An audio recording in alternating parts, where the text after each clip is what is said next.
Saya di sini sebagai mualaf, jadi mohon maaf kalau ngomongnya agak ini, Ustadz.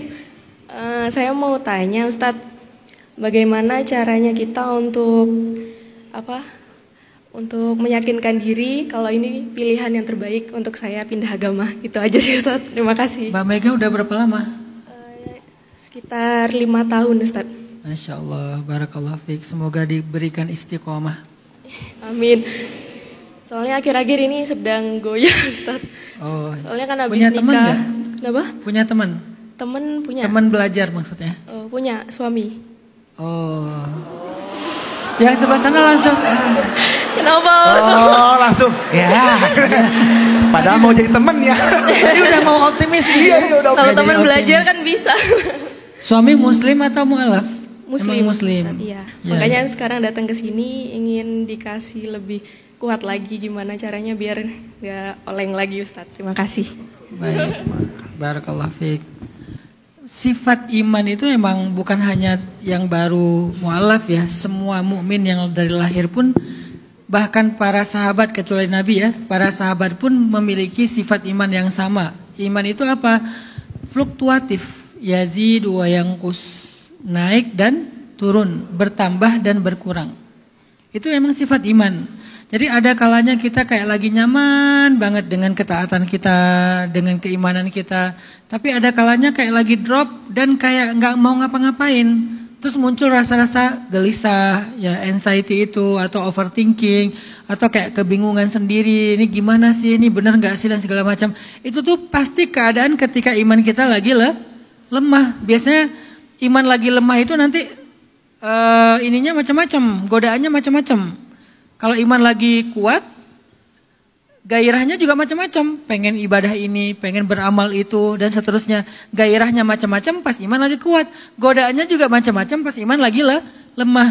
Nah pertanyaannya sekarang, gimana biar iman kita itu kalau lagi lemah itu nggak lama-lama. Dan ada yang menyelamatkannya supaya dia bisa bertambah ketika dia berkurang. Satu kata para ulama, banyakin istighfar. Kenapa banyakin istighfar? Lemahnya iman itu penyebabnya dosa. Tazidu yazidu bit ta'ah wa yanqusu bil ma'siyah. Iman itu bertambah dengan ketaatan dan berkurang dengan maksiat. Biasanya penyebab iman lemah itu adalah dosa-dosa. Dan dosa yang paling ringan tapi paling mudah mengurangi iman itu adalah fatrah atau futur. Apa itu futur? Kelamaan nganggur.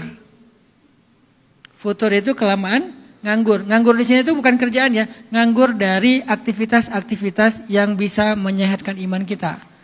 Kelamaan gak hadir ke majelis, kelamaan gak ketemu dengan orang solih, kelamaan gak membaca Al-Quran, kelamaan gak bertemu dengan tempat-tempat yang vibes-nya bagus. Salah satu yang paling terbaik itu pastinya Masjidil Haram, Masjid Nabawi kalau kita mampu. Atau kalau enggak ya masjid-masjid yang vibes-nya memang beda gitu. Kalau pada umumnya kan dia vibes sholat 5 waktu ya. Ada masjid yang di situ tuh ada amalan yang lebih daripada 5 waktu. Ada majelis ilmunya di situ, ada dakwahnya di situ segala macam. Kita terlalu lama absen dari sana. Selain karena dosa, bisa juga karena fatrah atau karena futur, kelamaan absen. Sehingga kita harus mencoba memaksakan diri untuk hadir lagi ke majelis kayak gitu, ketemu lagi dengan orang-orang yang insya Allah bisa menyegarkan iman, atau mengakses konten-konten mereka, mendengar kisah-kisah tentang mereka. Kita kelamaan gak baca kisah orang solih, atau gak mendengar kisah orang solih, coba dengerin lagi. Karena itu cepat banget nambah iman. Pertama istighfar, kemudian hadir dalam majelis ilmu, kemudian coba lebih banyak membaca atau mendengar kisah-kisah orang soleh. Karena di dalam kisah orang soleh itu cepat banget. Kan kata Allah juga di dalam Al-Quran, wa kullan naqussu 'alaika min amba'ir rusuli ma nutsabbita bihi fuadak. Begitulah kami mengisahkan kisah-kisah Rasul kepadamu Muhammad. Nabi Muhammad aja yang udah sempurna imannya masih membutuhkan kisah-kisah. Kisah siapa? Kisah Rasul-Rasul yang lain. Padahal beliau adalah Rasul terbaik. Tapi masih membaca kisah Rasul-Rasul yang lain. Di antara saudara-saudara beliau para Rasul dan para Anbiya. Wa kullan naqussu 'alaika min amba'ir rusul. Kisah-kisah nabi yang kami kisahkan kepadamu Muhammad, manusabbitu bihi fuadak, untuk meneguhkan hatimu Muhammad. Jadi ketika Nabi lagi sedih, dihibur dengan kisah para nabi. Ketika Nabi lagi drop, dikuatkan dengan kisah Nabi. Ketika Nabi lagi bingung, dimantapkan keinginan dan tujuannya dengan kisah-kisah para nabi. Selalu kayak gitu, kisah-kisah nabi-nabi sebelumnya menguatkan hati Nabi. Maka kita juga butuh kisah yang sama. Coba baca kisah-kisah inspiratif sesuai dengan tema kita. Misalnya bisa cari di sosial media atau di YouTube dan seterusnya.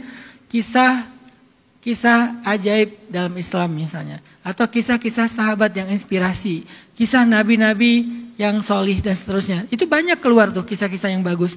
Apalagi kalau kalian ngerti bahasa Arab. Itu lebih banyak lagi referensinya. Kalau nggak ngerti bahasa Arab, oke.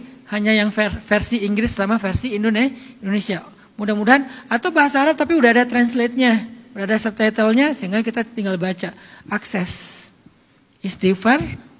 Paksakan hadir dalam majelis ilmu kayak gini. Kemudian banyak-banyak merenungkan dengan cara membaca ataupun mendengar kisah-kisah solihin. Dengan demikian iman kita itu kayak di recharging. Kan sekarang pakai ininya recharging my soul ya. Kan rata-rata. Jadi banyak-banyak membaca kisah-kisah. Gitu Mbak Mega. Barakallah.